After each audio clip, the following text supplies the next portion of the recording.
Hello student, ये आपकी संस्कृत की किताब का सप्तदश पाठ 17वां पाठ राज्ञ दुर्गावती रानी दुर्गावती है। दीक्षा भ्राता त्वं कुत्र पठसि। दीक्षा भाई तुम कहाँ पढ़ते हो। रमणः अहम जबलपुर नगरे पठामि। रमणः मैं जबलपुर नगर में पढ़ता हूँ। दीक्षा तत्र कस्या संस्थायाम अध्ययन करोषि। दीक्षा वहाँ किस संस्था में अध्ययन करते हो। रमणः अहम राज्ञ दुर्गावती विश्वविद्यालय अध्ययन करोमि। रमणः मैं रानी दुर्गावती विश्वविद्यालय में अध्ययन करता हूँ। महाराज्ञी दुर्गावती का आसीत् यस्या नामना विश्वविद्यालय प्रचलित। दीक्षा दुर्गावती कौन थी जिसके नाम से विश्वविद्यालय चलता है। रमणः महाराज्ञी दुर्गावती मध्य प्रदेश मंडा क्षेत्रे वीरांगना आसीत्। रमणः महारानी दुर्गावती मध्य प्रदेश के मंडला क्षेत्र की वीरांगना स्त्री थी। सा चंडेल राज्य पुत्री आसीत्। वह चंडेल राज्य की पुत्री थी। तस्य विवाह गोंडा राज्य दल पतशाहेन सह अभवत। उनका विवाह गोंड राज दलपत शाह के साथ हुआ था। दलपत शाह गोंडवा राज्यस्य राजधान्य मंडला नगरे न्यवसत्। विवाहात् चतुर्वर्षाणाम् अनन्तरं दलपत शाह दिवंगतः। दलपत शाह गोंडवाना राज की राजधानी में मंडला नगर में रहते थे। विवाह के 4 वर्षों के बाद ही दलपत शाह का स्वर्गवास हो गया। दीक्षा तथा दलपत शाहस्य पुत्र नपः अभवत् किम। दीक्षा क्या दलपत शाह का पुत्र राजा हो गया था। रमणः आम राज्ञः मरणोपरान्तः तस्य अल्पवयस्कपुत्रः वीरनारायण राजा अभवत्। रमणः हाँ, राजा की मृत्यु के बाद उनका अल्पवयस्क पुत्र वीरनारायण राजा हो गया था। दीक्षा केन कारणेन सा इयति प्रसिद्धा। दीक्षा वह किस कारण से इतनी प्रसिद्ध हो गई। रमणः वीरनारायणक बालकः एव आसीत्, अतः सा दुर्गावती चातुर्येण शौर्येण च राज्यम् अकरोत्, अतएव सः महाराज्ञी इति उपाधिनी विभूषिता। वीरनारायण बालक ही था, इसलिए उस दुर्गावती ने चतुराई से और शूरवीरता से राज्य किया, इसलिए वह महारानी की उपाधि से विभूषित हुई।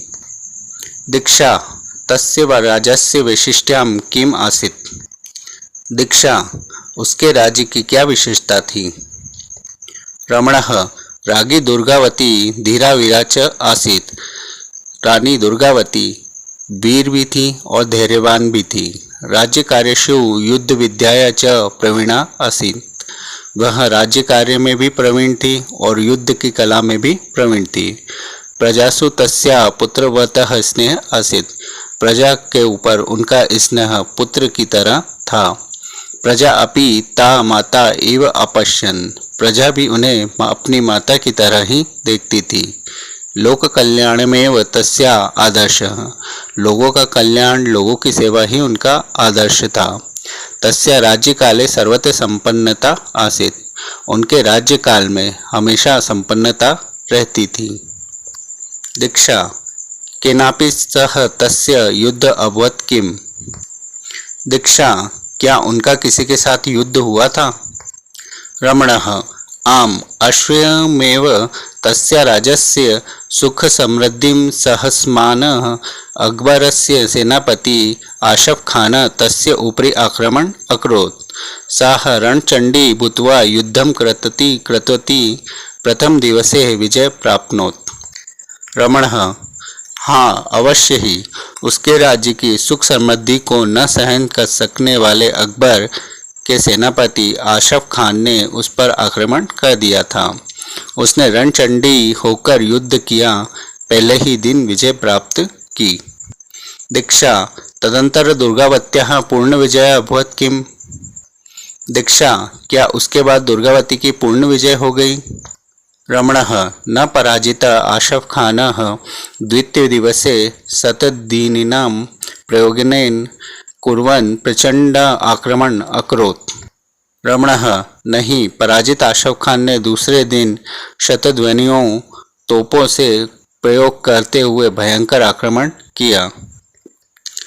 तस्य प्रतिरोध असमर्थः बहवः गौंड सैनिका हताः। उनका प्रतिरोध करते हुए कई गौंड सैनिक हताहत यानी घायल हुए। अस्मिन् युद्धे एक बाण तस्य नेत्रे द्विश्च कंठे लग्नः तथापि सः युद्ध कृतवती अन्ते मृत्यु समीपम अवलोक्य स्वसम्मान रक्षये सा स्वयमेव कृपाणघातेन प्राण अत्यजत। उसका प्रतिरोध करने में समर्थ बहुत से गौंड सैनिक मारे गए। इस युद्ध में एक बाण उसके नेत्र में और दूसरा कंठ में लग गया था, फिर भी वहां युद्ध करती रही। अंत में मृत्यु के समीप ही देखकर अपने सम्मान की रक्षा के लिए उसने स्वयं को ही तलवार से प्रहार से प्राणों को त्याग दिया।